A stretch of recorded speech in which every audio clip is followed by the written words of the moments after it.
بسم اللہ الرحمن الرحیم۔ اللہ پاک دنیا کو فنا کرنے کے لیے بنایا ہے۔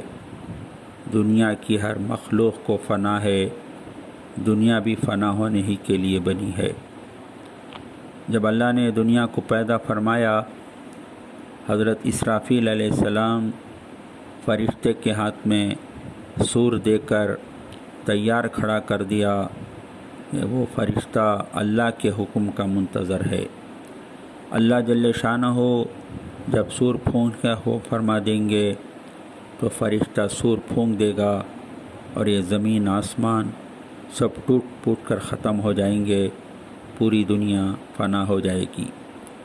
قرآن میں اللہ تعالیٰ نے فرمایا صرف اللہ کی ذات باقی رہنے والی ہے، باقی سب کو فنا ہے، پوری مخلوق کو فنا ہے۔ ہر مخلوق کو اللہ نے فرمایا کل نفس ذائقۃ الموت، ہر جاندار کو موت کا مزہ چکھنا ہے۔ تو دنیا بھی فنا ہو جائے گی، دنیا کی ہر مخلوق فنا ہونے ہی کے لیے ہے۔ جتنے انسان دنیا میں آئے وہ کبھی رہنے کے لیے نہیں آئے، دنیا سے جانے ہی کے لیے آئے۔ ہر انسان آخرت کا مسافر ہے، وہ آخرت کی طرف سفر کر رہا ہے، چاہے وہ اسے سمجھتا ہو نہ سمجھتا ہو، جانتا ہو نہ جانتا ہو، ہر ایک کا آخرت کی طرف سفر ہے۔ دنیا قیام گاہ نہیں ہے، دنیا رہنے کی جگہ نہیں ہے، دنیا گزرگاہ ہے، گزرنے کی جگہ ہے، ہر ایک کو دنیا سے گزرنا ہے۔ تو جتنے انسان دنیا میں پیدا ہوئے، پیدا ہونے کے سے پہلے ہی ان کی موت کا اللہ تعالیٰ نے دن وقت تاریخ طے کر دیا۔ حدیث میں آتا ہے ماں کے پیٹ میں بچہ جب 4 مہینے مکمل کر دیتا ہے تو ایک فرشتے کو اللہ جان ڈالنے کے لیے بھیجتے ہیں۔ وہ فرشتہ بچے کے یا بچی کے جسم میں جان ڈالنے کے لیے جب آتا ہے تو جان پڑنے سے پہلے اللہ پاک اس بچے اور بچی کی تقدیر میں کچھ باتیں لکھتے ہیں اپنے علم سے۔ یہ بھی لکھتے ہیں اس کی جان کب نکالنی ہے۔ جان کے پڑنے سے پہلے جان کے نکالنے کا دن، تاریخ، وقت طے ہو کر پھر اللہ جسم میں جان ڈالتے ہیں۔ اور اللہ نے یہ بھی بتلا دیا اس کا علم کسی کو نہیں ہے کہ اس کی موت کہاں اور کب آنے والی ہے۔ 5 باتوں کو اللہ نے قرآن میں فرمایا سوائے اللہ کے کوئی نہیں جانتا، ان میں یہ بھی کہ کس کی موت کب آنے والی ہے۔ اور اللہ نے قرآن میں یہ بھی فرما دیا جس کی موت کا جو وقت اللہ نے مقرر فرما دیا ہے اس وقت میں موت آ کر ہی رہے گی، کوئی طاقت اسے ہٹا نہیں سکے گی، اور اس میں اللہ کسی کی بھی رعایت نہیں کریں گے۔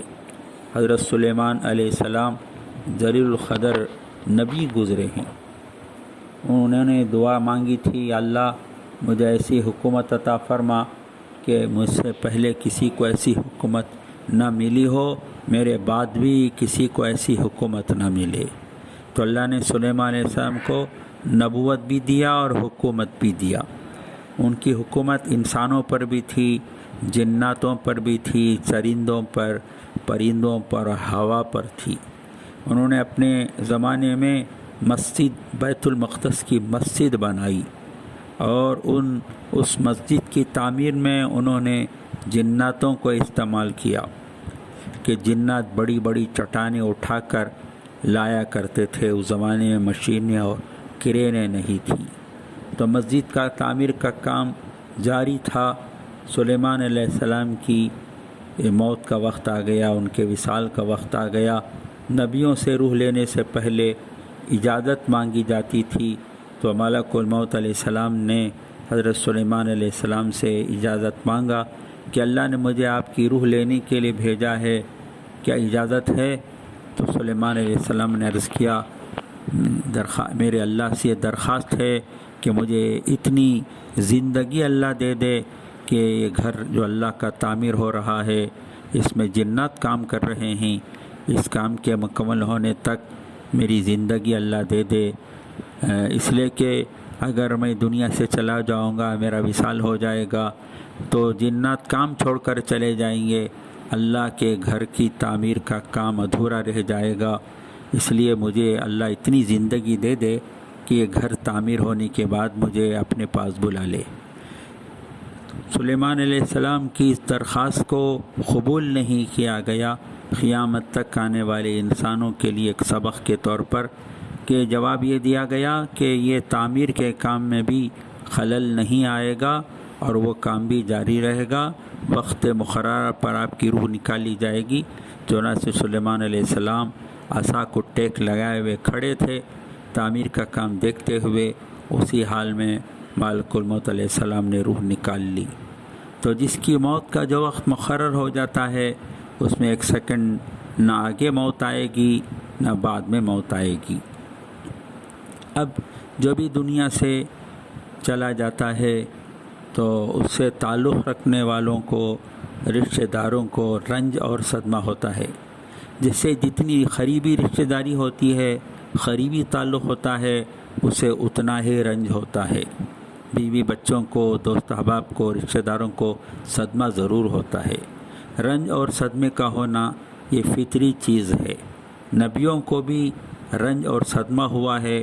امام الانبیاء حضور پاک صلی اللہ علیہ وسلم کے فرزند حضرت ابراہیم رضی اللہ عنہ کے وصال پر حسین کی آنکھوں سے بھی آنسو آ گئے۔ صحابہ رضی اللہ عنہ دریا فرمایا، یا رسول اللہ صلی اللہ علیہ وسلم، کیا آپ کو بھی اپنے بیٹے کی جدائی پر رنج ہے؟ فرمایا، ہاں مجھے بھی اپنے بیٹے کی جدائی پر رنج ہو رہا ہے۔ رنج اور صدمے کا ہونا یہ فطری چیز ہے، لیکن ہم کو کیا بتایا گیا کہ ہم اللہ کے اس فیصلے پر راضی رہیں، صبر کریں۔ صبر کا مطلب کیا؟ اللہ کے فیصلے پر راضی رہنا، رضا بالقضاء۔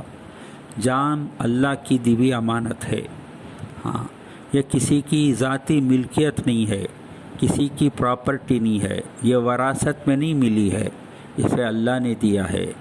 اگر کوئی امانت ہمارے پاس رکھوائے اور وہ امانت مانگنے کے لیے آئے، دستور یہی ہے کہ امانت واپس کر دی جائے۔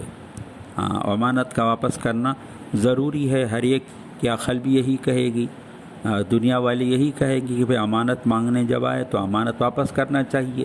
تو جان اللہ کی دی ہوئی امانت ہے، اس نے اپنی امانت کو اپنے پاس بلا لیا۔ تو جدائی پر رنج اور صدمہ یہ ضرور ہوتا ہے۔ اس رنج اور صدمے کو ہلکا کرنے کا طریقہ علماء نے یہ بتایا کہ حضور اکرم صلی اللہ علیہ وسلم کے وصال کو سوچا جائے۔ امت کے لیے سب سے زیادہ رنج کا دن، غم کا جو دن تھا، حضور علیہ السلام کے وصال کا دن تھا۔ حضرت فاطمہ رضی اللہ عنہ فرماتی ہیں اشعار میں کہ مجھ پر ایسی مصیبت ٹوٹ پڑی ہے، اگر وہ مصیبت رات پر پڑ جائے تو رات، اگر وہ مصیبت دن پر پڑ جائے تو وہ دن رات ہو جائے۔ ایسی مصیبت مجھ پر ٹوٹ پڑی ہے، اگر وہ مصیبت دن پر پڑ جائے تو دن رات ہو جائے۔ جس نے حضور پاک سم کے قبر اطہر کی مٹی کی خوشبو سونگھ لی ہو، اس کے لیے جائز نہیں کہ کوئی اور خوشبو سونگھے۔ یہ حسین کے وصال پر آپ علیہ السلام کے وصال کے رنج اور صدمے میں عربی میں اشعار پڑھ رہی ہیں۔ تو علماء نے فرمایا کہ غم کو ہلکا کرنے کا طریقہ حسین کے وصال کو سوچا جائے۔ حضرت عباس رضی اللہ عنہ کا انتقال جب ہو گیا تو ابن عباس رضی اللہ عنہما، حضرت عباس رضی اللہ عنہ کے فرزند، بہت بڑے مفسر قرآن تھے، وہ فرماتے ہیں ابا جان کے وصال پر بہت سو نے میری تعزیت کی، مجھے تسلی دی، لیکن ایک بدو صحابی آئے رضی اللہ عنہ، انہوں نے بہت اچھی بات کہی، اس سے مجھے بہت پسند آئی۔ فرماتے ہیں کہ وہ بدو صحابی آئے، فرمایا اے رسول اللہ صلی اللہ علیہ وسلم کے چچا کے بیٹے، آپ کے ابا کا انتقال ہو گیا۔ آپ کے ابا آپ کو چھوڑ کر اللہ کے پاس چلے گئے، ایسی ذات کے پاس گئے وہ سب میں زیادہ رحیم ہے، سب میں زیادہ کریم ہے، اس کے پاس چلے گئے۔ اگر وہ ہوتے تو ضرور آپ کو فائدہ ہوتا، فائدہ دنیا کا دنیا ختم ہو جائے گی، فائدہ ختم ہو جائے گا۔ میں خلاصہ عرض کر رہا ہوں، اگر آپ صبر کر لیں گے تو صبر پر اجر بھی ملے گا، اور اللہ کا وعدہ ہے کہ اللہ صبر کرنے والوں کے ساتھ ہے، تو آپ صبر کر لیں گے تو اللہ آپ کے ساتھ ہو جائیں گے۔ یہ فرمانے کی بات ایک عجیب جملہ یہ فرمایا، نہ آپ نقصان میں ہیں نہ آپ کے ابا نقصان میں ہیں۔ تو ہم کو صبر کا حکم دیا گیا ہے، اور ابتدا کی صبر ہی اصل ہے۔ ابتدا میں جو صبر ہم کر لیں گے وہی اصل ہے، شروع کا صبر اصل ہے، بعد میں صبر آ ہی جاتا ہے۔ اب صبر کرنا، پھر فرمایا گیا کہ جو بھی دنیا سے چلے جائیں ان کی خوبیوں کو بیان کیا جائے، یہ ہمارے دین نے کہا ہے۔ ہر ایک کے اندر خوبیاں بھی ہوتی ہیں، خرابیاں بھی ہوتی ہیں۔ خرابیوں کو تو جلدی لوگ دیکھ لیتے ہیں، لیکن ہم کو بتایا گیا کہ خرابیوں کو دیکھنا نہیں چاہیے، خوبیوں کو دیکھنا چاہیے۔ تو ان کی خوبیوں کا ذکر کیا جائے۔ ماشاء اللہ مرحوم کے اندر اللہ نے بہت ساری خوبیاں رکھی تھیں۔ وہ میرے الحمدللہ ہم سب 10th اسٹینڈرڈ میں 10ویں کلاس میں ہمارے سے وہ مل گئے، اور ڈگری بی کام پورا کرنے تک ہم ایک ساتھ ہی رہے۔ اس وقت حضرت جی مولانا انعام الحسن صاحب رحمۃ اللہ علیہ کا ایک سفر ہوا تھا، جہاں تک مجھے یاد ہے حضرت جی رحمۃ اللہ علیہ کیرلا سے واپس جا رہے تھے۔ واپسی پر ہمارے امیر صاحب آلت عبد الحمید صاحب، اللہ ان کی مغفرت کرے، اور ہمارے سلیم بھائی، ہم لوگ سے مل کر حضرت کی ملاقات کے لیے جولار پیٹ گئے۔ وہ حسین صاحب کا شروع زمانہ تھا، تبلیغ سے مانوس تو تھے، تو میرے کلاس میٹ تھے، تو میں نے ان سے کہا حضرت جی رحمۃ اللہ علیہ کا سفر ہے، ہم لوگ حضرت کی ملاقات کے لیے جولار پیٹ جا رہے ہیں۔ انہوں نے بھی خواہش ظاہر کی میں بھی آؤں گا، تو الحمدللہ وہ بھی ہمارے ساتھ رہے۔ جولار پیٹ جب ہم پہنچے تو 2 منٹ 3-4 منٹ گاڑی رکتی تھی وہاں، تو پروفیسر عبد الرحمن صاحب، ان کا بھی وصال ہو گیا، اللہ درجات ان کے بلند کرے، وہ حضرت کے ساتھ سفر میں تھے۔ انہوں نے فرمایا اس وقت حضرت جی آرام میں ہیں، انشاءاللہ وانم بڑی یہ گاڑی جب پہنچے گی کوشش کر کے میں جگہ کر ملاقات کراتا ہوں۔ تو ہم لوگ اسی ٹرین میں دوسری بوگی میں سوار ہو گئے۔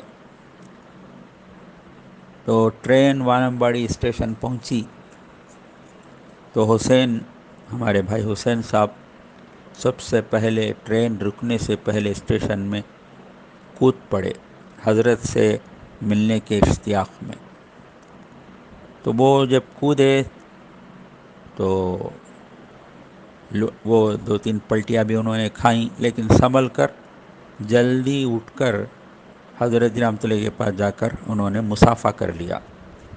حضرت جی رحمۃ اللہ نے بھی ان کو گرتا ہوا دیکھ لیا تھا، تو حضرت نے بھی حضرت سے مصافحہ کر لیا تھا۔ مجھے ایسا لگتا ہے حضرت جی رحمۃ اللہ کی توجہ ہوئی، تو اس کے بعد ماشاءاللہ چلہ لگا، اور ان کا 3 چلہ لگا، فکروں سے مقام میں بھی جڑتے تھے۔ ان کے 2 اسفار ہوئے بیرون کے، ایک سفر آسٹریلیا کا ہوا، تو چونکہ میں ان سے زیادہ قریب تھا تو ان کے گھریلو حالات سے بھی میں واقف تھا۔ والد اور والدہ دونوں ان کے بیمار تھے، دونوں ہارٹ پیشنٹ تھے۔ انہوں نے مجھ سے رائے لی کہ میرا ارادہ بیرون جانے کا ہے، آسٹریلیا کا سفر کا ارادہ ہے، تو میں کیا کروں؟ تو میں نے کہا کہ دعا بھی کرو، ان کو مطمئن کر کے جاؤ۔ تو انہوں نے الحمدللہ مدراس جا کر دونوں کا علاج کرایا، اور دوا لے کر لا کر چھوڑ کر ان کو منوا کر ان کو تیار کر کے اپنے گھر والوں کو آمادہ تیار کر کے وہ آسٹریلیا چلے گئے. ماشاءاللہ 4 مہینہ لگا، اور وہ واپسی میں انہوں نے کہا کہ میری موجودگی میں ہمیشہ ہمارے والدین میں سے مہینے 1-2 مرتبہ والد یا والدہ کو طبیعت خراب ہوتی، مجھے مدراس لے جانا پڑتا تھا، اور 4 مہینے کی مدت میں روزانہ اللہ سے دعا کرتا تھا، صدقہ نکالتا تھا. تو دعا کی برکت سے 4 مہینے اللہ پاک ان کو صحت کے ساتھ رکھا تھا، کوئی پریشانی نہیں ہوئی. یہ ان کا بیرون کا پہلا سفر تھا. وانمبڑی کی جماعت ہمارے سلیم بھائی کے ساتھ وہ جماعت گئی تھی، اکثر اس میں وانمبڑی کے تھے. دوسرا سفر ان کا وینکوائر کا ہوا، کینیڈا کا، وہ بھی وانمبڑی ہی کی جماعت تھی. تو دوسرے سفر میں بھی انہوں نے مجھ سے رائے لی. میں نے کہا کہ مجھے تو رائے دینے کی ہمت نہیں ہے کہ دونوں والدین آمادہ ہرگز نہیں ہوں گے، مجھے تو ہمت نہیں ہے. لیکن اللہ کی شان ہے، آدمی جب کسی بات کو ٹھان لیتا ہے، ارادہ کر لیتا ہے، تو وہ اللہ اس کے لیے راستے نکال دیتے ہیں. تو دونوں شروع میں بالکل تیار نہیں ہوئے، آمادہ نہیں ہوئے.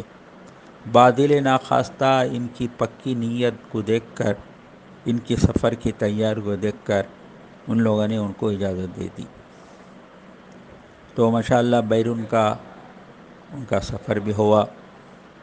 اور ان کے انتقال پر وینکوائر کے ایک ساتھی انہوں نے بھی ہمارے مولانا ہدایت اللہ صاحب بھی چونکہ سفر میں ساتھ تھے، ان کے ذریعے سے شاید وہ صاحب کو اطلاع ہوئی ان ساتھی کو، تو انہوں نے کچھ بات بھی مولانا سے تحقیق کی حسین صاحب کے بارے میں. تو وہ وہاں بھی جا کر اچھا کام کر کے آئے تھے. اسی طرح ان کی ایک خصوصیت بزرگوں کی خدمت کرنا، اس کا اللہ نے ان کو ایک خاص سلیقہ دیا تھا. ان کے مزاج کو پہچاننا اور ان کے ساتھ ان کی خدمت کرنا. مولانا قاسم قریشی رحمۃ اللہ بہت چاہتے تھے. الحمدللہ فاروق بھائی کا بھی سفر ادھر ہوتا تو وہ خدمت میں آگے رہتے. مولانا ابراہیم صاحب دامت برکاتہم، مولانا حمد لاٹ صاحب دامت برکاتہم کی بھی انہوں نے جب ان کا سفر ادھر صوبے کی طرف ہوا تو انہوں نے کیا. اور حضرت جی رحمۃ اللہ علیہ کا سفر، آخری سفر ترنل ویلی کے اجتماع میں پہنچے تو ہمارے امیر صاحب آلت عبدالحمید صاحب رحمۃ اللہ علیہ وہی حضرت کے میزبان تھے. تو الحمدللہ اس کی برکت سے مستقل ہمارے وانمبڑی کی ایک جماعت، حسین صاحب اور ہمارے سلیم بھائی، آفتاب صاحب اور بھی خود ساتھی تھے جو حضرت جی رحمۃ اللہ کی پوری جماعت کی خدمت میں تھے. تو ان کو بزرگوں کی خدمت کرنے کا بھی ایک سلیقہ اللہ تعالیٰ نے دیا تھا. ہمارے صوبے میں بھی جب باہر کے ذمہ داروں کا آنا ہوتا ڈنڈیگل وغیرہ میں، اس وقت میں بھی یہ آگے بڑھ کر خدمت کرتے تھے. تو بہت سی خصوصیات تھے ان کا دنیا سے جانے کا. پورے ضلع والوں کو صرف نہیں، الحمدللہ باہر سے بھی لوگ جو ان کو جانتے ہیں، ان کے ساتھ اٹھے بیٹھے ہیں، ان کی جدائی پر افسوس کر رہے ہیں. تو اللہ تعالیٰ ان کے درجات کو بلند کرے. کہتے ہیں انسان کا اچھا ہونا، یہ جب سب اسے اچھا کہتے ہیں تو اللہ کے پاس بھی وہ اچھا ہی ہو جاتا ہے. زبان خلق کو نقارۂ خدا سمجھو. تو ان کے انتقال پر ان کی خوبیوں کو لوگ یاد کر کر کے اس کے ساتھ ان کا ذکر کرتے ہیں. انہوں نے یہ کہا اور انہوں نے یہ کہا. جو ساتھی ان کے ساتھ چلا لگائے اور ماشاءاللہ وہ ان کو یاد کر رہے ہیں اور ان کی خدمت اور ان کی حکمت کے ساتھ چلانے کو وہ اس کا ذکر کرتے. تو اللہ تعالیٰ ان کا نعم البدل ہمیں عطا فرماوے. اللہ تعالیٰ ایک ایک ساتھی کی، ایک ایک مسلمان کی ہمیں قدر کرنے کی توفیق عطا فرماوے. ہر امتی کے اندر اللہ تعالیٰ نے صلاحیتیں رکھی ہیں، اسی لیے بتایا گیا انسان کان کی طرح ہے، جیسے سونے چاندی کے کان ہوتے ہیں. انسان کے اندر بے شمار خوبیاں دفن ہیں، جیسے زمین میں معدنیات دفن ہیں. تو وہ خوبیوں کا ظاہر ہونا، یہ الحمدللہ خوبیاں جب ظاہر ہوتی ہیں تو اس سے لوگوں کو نفع ہوتا ہے. ایک بار مولانا سید خان صاحب نے فرمایا استفادہ صفات سے ہوتا ہے، لوگوں سے استفادہ صفات سے ہوتا ہے، عمل سے نہیں. الحمدللہ اب تک ہماری دوستی رہی، ہم نے قریب سے ان کو دیکھا کہ ان کے اندر دین پر چلنے کا ایک جذبہ، دین کے تمام اداروں سے ایک محبت، تعلق، مکتب سے، مدرسے سے، مسجدوں سے الحمدللہ، اور بہت سی چیزوں کی خیر کے کام، خدمت کے کام میں وہ بہت دلچسپی لیتے تھے. لوگوں کے کام آنے میں وہ ماشاءاللہ بہت ہی دلچسپی بتاتے تھے. تو کئی مسجد کے وہ ٹرسٹی بھی رہے، مسجدوں کے ٹرسٹی بھی رہے، اور مدرسے نسوان جو پرانی گلی میں ہے اس کے بھی شاید ذمہ دار ہیں وہ. تو اس طرح سے مکاتب کے اور مدارس کے ان کو اس کا شوق بھی تھا. اللہ نے اور ان کی بچیوں کو انہوں نے حافظ بنایا، اور مجھے کہنے لگے کہ میں بھی حفظ شروع کر چکا ہوں. تو ان کے اندر بھی حفظ کا شوق تھا. انہوں نے مجھ سے کہا کہ میں بھی الحمدللہ 3 پارے تک حفظ کر چکا ہوں. تو بہت ساری خوبیوں کے مالک تھے، اور اللہ نے ان کو دعوت کے کام میں بھی لگایا، اور ہر سال رمضان میں ان کا چلہ لگتا تھا. اب بھی وہ چلے ہی میں چل رہے تھے، حالات کی وجہ سے ان کی جماعت کو شہر کے اندر چلا رہے تھے. جب ان کی طبیعت خراب ہوئی تو ہم نے ان سے کہا کہ طبیعت سدھارنا ہے تم کو، گھر چلے جاؤ. واپس جانے کے لیے وہ بالکل تیار نہیں ہوئے. پھر ان کو مشورے سے اصراراً ان کو گھر بھیجا گیا. وہ جانے کے لیے بالکل تیار نہیں تھے. اس لیے میرا یہ خیال ہے اور میں یہ سمجھتا ہوں کہ وہ اگرچہ گھر چلے گئے، دل سے نہیں گئے. اللہ کے راستے ہی میں رہنے کی ان کو تمنا تھی، تو وہ مجبوراً مشورے کے پابند ہو کر گھر گئے. وہ اگرچہ ان کی موت اللہ کے مسجد میں نہیں آئی، لیکن مجھے اللہ کی ذات سے یہ امید ہے، اللہ سے گمان ہے کہ ان کی موت جہاں بھی آئی، وہ میں سمجھتا ہوں شاید اللہ پاک ان کو اپنے راستے کی موت قرار دیں گے. مجھے اللہ سے یہ گمان ہے. اللہ مجھے معاف کرے، اور اللہ سے اچھا گمان رکھنا چاہیے. مجھے امید ہے اللہ ان کو اپنے راستے کی موت ہی میں شمار کریں گے. اور اس وبا میں مرنے والوں کو علماء نے بتایا ان کو شہید مرتبہ ہے. شہادت کی موت بہت بڑی موت ہے، اور اللہ کے راستے کی موت. پھر رمضان میں ماشاءاللہ دوسرا عشرہ مغفرت کا عشرہ چل رہا ہے. ایسے عشرے میں ان کی موت کا واقع ہونا، کئی ساری فضیلت جمع ہو گئی. تو ان کی یہ موت قابل رشک موت ہے. ہر ایک کی موت کا تو وقت مقرر ہے، موت آ کر ہی رہے گی. موت سے بچانے کے لیے کوئی چیز نہیں ہے. خواہ لوگ یہ نہ کہیں کہ ان کا پہلے سے علاج ہونا تھا. وہ تو علاج ہو رہا تھا. مقدر جب غالب آ جاتی ہے تو تدبیر پر تقدیر غالب آ جاتی ہے. تدبیر کچھ نہیں چلتی، تقدیر چلتی ہے. تو ان کی موت کا وقت آ گیا تو اللہ نے ان کو اپنے پاس بلا لیا. تو ہمیں ان کی خوبیوں کو بیان کرنا اور ان کے لیے ایصال ثواب کرنا. وہ خود الحمدللہ اپنے زندگی میں بہت سی نیکیاں انہوں نے کی، اپنے لیے ذخیرہ بنا لیا. پھر بھی ہماری شریعت کہتی ہے رشتہ دار، جاننے پہچاننے والے، ان کے تعلق رکھنے والے مرحوم کے لیے ایصال کریں، ایصال ثواب کریں. تو ایصال ثواب کا جو طریقہ شریعت نے بتایا ہے اس کے مطابق ایصال ثواب کرنا چاہیے، کیونکہ حضور اکرم صلی اللہ علیہ وسلم کا دین کامل و مکمل دین ہے۔ کوئی شعبہ زندگی کا ایسا نہیں ہے جس میں ہمارا دین ہمارے لیے طریقہ نہ بتاتا ہو، رہبری نہ کرتا ہو۔ تو ایصال ثواب کا بھی طریقہ اللہ کے نبی کے دین میں بتایا گیا ہے۔ ان کے لیے جو پڑھ سکتے ہیں تلاوت کر کے ان کو ثواب پہنچا سکتے ہیں، صدقہ کر کے ثواب پہنچا سکتے ہیں، دعاؤں سے ان کی مدد کر سکتے ہیں، مغفرت کی دعا کر سکتے ہیں، ان کے لیے استغفار کر سکتے ہیں۔ جو بھی ایصال ثواب کا طریقہ شریعت نے بتایا ہے اس طریقے پر ان کا ایصال و ثواب ہمیں کرنا ہے۔ اور ہم کو بھی یاد رکھنا چاہیے کہ جو بھی دنیا سے جاتا ہے وہ زبان حال سے گویا کہ یہ کہتا ہے کہ آج میں جا رہا ہوں، تم کو بھی میرے پیچھے ہی آنا ہے۔ ہم میں سے ہر ایک کو جانا ہے اور جانے کی تیاری کرنا ہے، غافل نہیں رہنا، کس کی موت کب آئے گی پتہ نہیں۔ حضرت عمر بن عبدالعزیز رضی اللہ عنہ کو زہر دے کر مارا گیا تو حکیم صاحب آئے، انہوں نے کہا کہ مجھے آپ کی زندگی کا یقین نہیں اس لیے کہ آپ کو زہر دیا گیا ہے۔